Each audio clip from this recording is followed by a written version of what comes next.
Hey guys, welcome back to another episode of Miss Hope Reads a Book. Last time I read the Sneetches, if you guys remember that, the star belly Sneetches and the ones without stars and all of that kind of stuff. This time I'm going to read another book that I found that I used to love to read when I was younger. This book is called Verdi. So, let's read. On a small tropical island, the sun rose high above the steamy jungle. A mother python was sending her hatchlings out into the forest the way all mother pythons do. Grow up big and green as the tree's leaves, she called to her little yellow babies as they happily scattered among the trees. But Verdi dawdled. He was proudly eyeing his bright yellow skin. He especially liked the bold stripes that zigzagged down his back. Why the hurry to grow up big and green?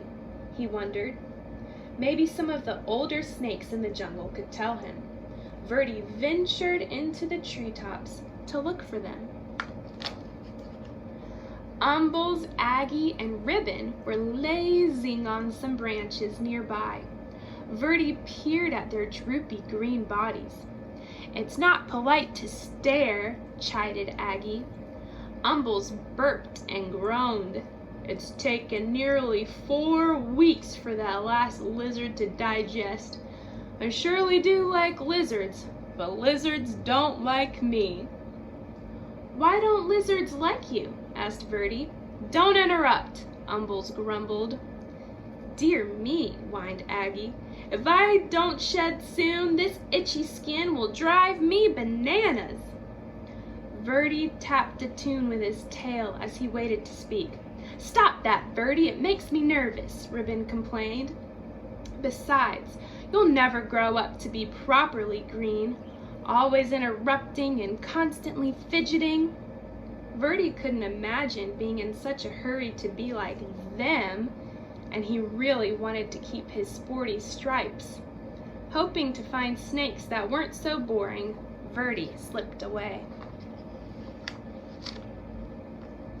Dozer was snoring in a tree not far from the others. Hello, said Verdi. Do you want to climb trees with me? I'm tired, Dozer growled. Go do a few laps around the jungle, okay? Verdi's heart sank. Greens were not only lazy and boring, they were rude. He's thinking he doesn't want to grow up to be green like these snakes. He doesn't want to be rude. At the top of a very tall tree, Verdi grabbed one branch with his tail and another with his little snake jaws. I will never be lazy, boring, or green, he thought. I will jump and climb and keep moving so fast that I will stay yellow and striped forever. Then Verdi let go. What do you think's gonna happen? Woo! Doing tricks in the air. From a distance, the greens watched. Oh my, they chorused. Ribbon shook his head. At this rate, he'll be lucky to make it to his first molt. Aggie nodded. He's likely to put an eye out on a branch. Umbles moaned. He might not even live to turn green. There he is. You guys see him? But one day, Verdi's skin began to peel, revealing a pale green stripe stretching along his whole body. Ack! He gasped. How can this be?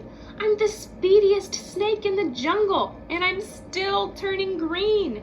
He raced down to the river, grabbing up a mouthful of rough leaves. Verdi flung himself into the water. If I can't run this green off, I'll scrub it off, he thought. Do you think that's gonna work? His frantic splashing caught the eye of a large bottom feeder, cruising the murky depths. Yum, the old fish hummed. lunch. What's gonna happen? Before the fish could haul Verdi under, the frightened snake bit him on the nose. Ah, pooh! With a blast of his rubbery lips, the great fish sneezed, sending Verdi into the air. Slapping onto the soggy shore, Verdi skidded out of reach. That was a close one. Whew, that was close! He sputtered. Every inch of his body was covered with wet, gloppy mud. Kind of lumpy, kind of brown. It sure beats being green. He left the mud on. There he is, all brown and muddy.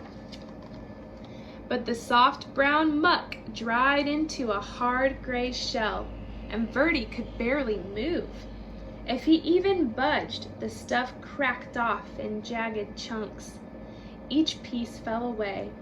Verdi could see that his body was even greener than before. "This is terrible!" cried Verdi. He pictured himself hanging around in droopy loops, itching and complaining and worrying all day like the old greens. He looked up into the sky where the sun blazed a beautiful yellow, just like the color he used to be. Then he pulled a vine to the top of the tree. Launching himself from the treetop, Verdi startled a flock of colorful birds. He became dizzy with delight, and sure the bright sun and his lofty speed would turn him golden again. In his joy, Verdi forgot that he would fall back to earth. Uh-oh. Whippity, whappity, whip, flop, wham! Plummeting through the trees, Verdi landed in a crooked sprawl across a log on the forest floor. He couldn't move. "Help!" he croaked.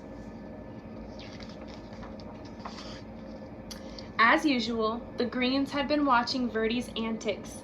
They moved quickly to where he lay. "Didn't we say it would come to this?" Umbles said, shaking his head. Aggie sighed.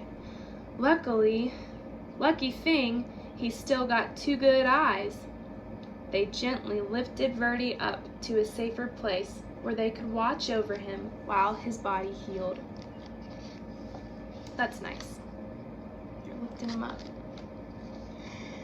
Neatly splinted to a branch, Verdi had no choice but to listen to the greens as they gabbed. "Remember how I used to streak across the forest floor?" Ribbon asked.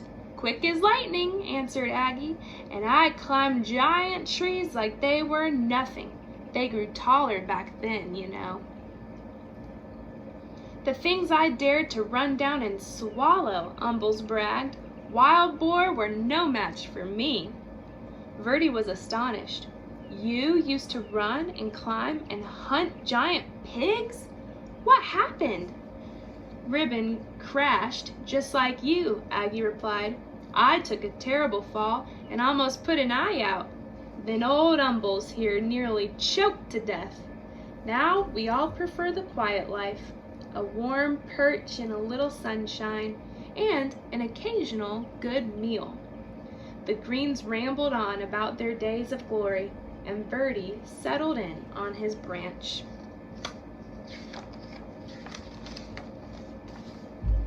Finally, one afternoon, Umbles said, "Looks like you are ready to go again." He carefully untied Verdi from the branch. "You're welcome to come with us," said Aggie. Ribbon agreed.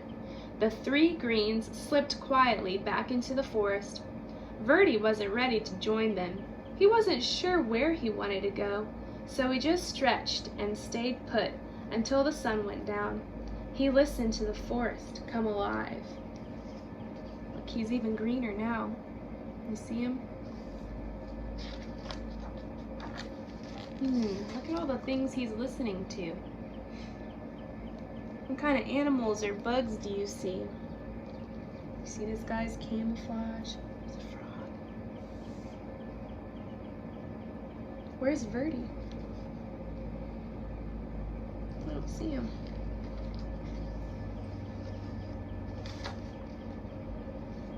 Time passed. The sun and moon took turns in the sky. Verdi marveled as the full moon grew thinner every night. Then he watched patiently as it slowly grew round again. He wondered why he hadn't noticed that before. Verdi became so green that he blended perfectly with the leaves. He was so still that other creatures walked right by without even seeing him. You see Verdi?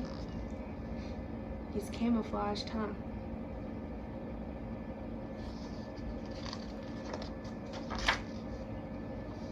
One fine morning, as Verdi basked in the sunshine, 2 small yellow snakes approached.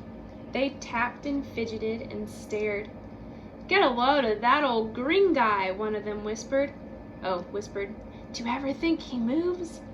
The other snickered. "I seriously doubt it." "They're just like I used to be," thought Verdi, "and now I'm what I was afraid to be." He looked at his big green body and slowly smiled. "How would you like to climb trees with me?" he asked.